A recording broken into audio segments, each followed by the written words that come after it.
কিয়ামতের 3 দিন আগে সূর্য আর পূর্ব দিক থেকে উঠবে না, পশ্চিম দিক থেকে সূর্য ওঠা শুরু করে দিবে।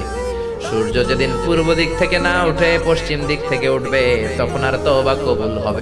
محمد نبينا بنور هدينا من مكة حبيبي نور سطع المدينة من যাচ্ছি কাল যদি না থাকি দুনিয়ায়, স্মৃতি হয়ে থাকবো হৃদয়েরই পাতা।